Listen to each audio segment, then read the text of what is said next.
aturi nggih Mas. Oke, monggo dados.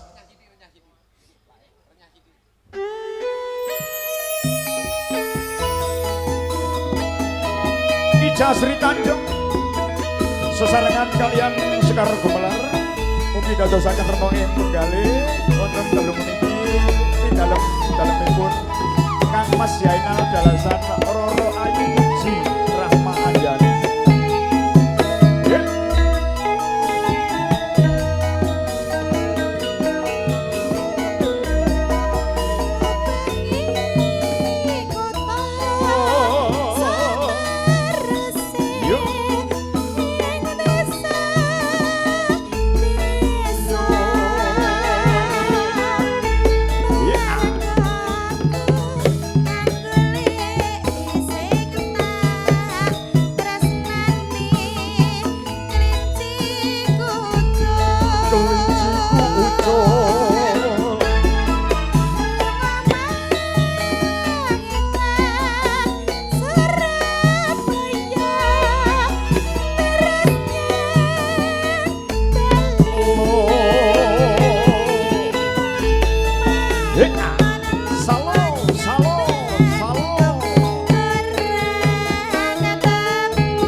Niki kok sing njaluk wis mantuk ya Mas. Ya kunjuk dumateng kanca-kanca tamu undangan saking Roro Ayu Puji Rahma Anjani ya Nduk. Niki kanca-kanca vokalis seantero Jepara.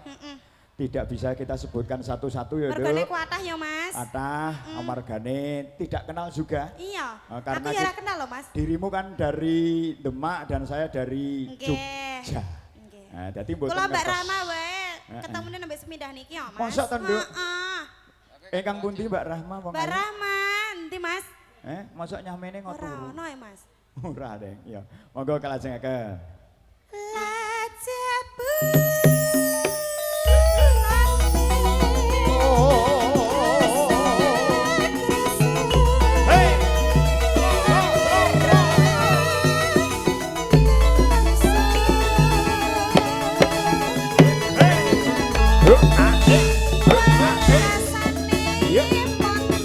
Gawe pongno Mas Penceng yo.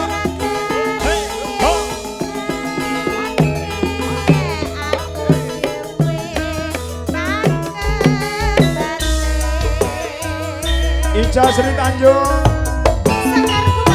campur sarine Jepara. Wasik. Ayo Mas Penceng.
Ica Sri Tanjung.